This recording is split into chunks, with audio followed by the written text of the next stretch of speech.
Hi, my name is Bill Seyfried, and I teach a course called Latin America and the Global Economy. It's International 611. It's good for the international concentration. You may be asking, Latin America, why would I want to study that? With all that's going on in the global economy, what stands out with Latin America? Well, behind me is a chart that shows how the economies of different countries around the world have changed over the last decade or so. The bluer countries have experienced more rapid growth compared to where they were a decade ago. Those pink or red are slowing down. They're not growing as quick as they were before. Of course, you notice the United States is the pink. Growth is much more sluggish compared to the past. Well, Latin America is the bluest continent. That shows up there.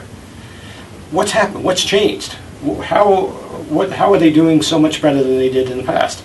Well, back in the 1980s and 1990s, various countries in Latin America experienced financial crises. Back then, Americans didn't know what that meant. It was something far away, didn't really affect us. Now we know what that means, and we're coming out of financial crisis now. Well, what did Latin America do to help turn the economies around? How did they not just make it through, but start to prosper coming out of these crises? That's something we're going to be looking at in this class. We're going to be figuring out what the countries have done to reduce poverty, to increase trade, to become prominent members of the global economy. The global economy changes quickly over time. It's from month to month, year to year, we see significant changes. So rather than having a traditional textbook for the class, the readings for the class are going to be on the course webpage. And the readings reflect what's going on in the global economy today, as opposed to just historical events that may not be as relevant anymore. There's going to be readings that I've created, synthesizing material from many sources. There will also be readings that comes from various institutions around the world, including from the countries themselves. The class begins with looking at an overview of the global economy. To understand any particular country, you need to understand what's happening in the global economy as a whole. The last 5 years have been some of the most dramatic times in the global economy since the 1930s. Then we go and start looking at Latin America in particular and see what is Latin America like today compared to the past. How does it compare to what we're used to in the United States and elsewhere? And then we start zeroing in on specific countries, spending a lot of time on Brazil.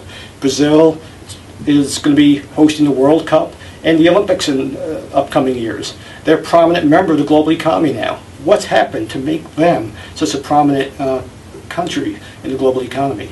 We're also going to spend time looking at other countries like Chile and Mexico and perhaps Argentina and others.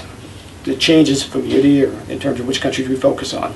To help explore that, we sometimes have guest speakers come in who have experience doing business in those various countries. In the past, we've had people who've done business in Brazil and Mexico and elsewhere. So that'll help fill out some of the material in the class. What do you expect to do in the class? Of course, read, participate, be engaged with the material. It's an exciting time to study this material as well. We'll have exams, of course, but a key component of the class is a team-based project where you'll be able to pick your team and also pick your project. And there's a lot of flexibility in what you will do. You'll be able to choose looking at an economic situation in one of the countries or a business situation, whether to invest or export to one of the countries in Latin America. So you'll have flexibility to choose a project that relates to your particular interest. Obviously, there's a lot more that we could discuss about this course that we may not have time for right now. But if you have any questions, just feel free to contact me at any time.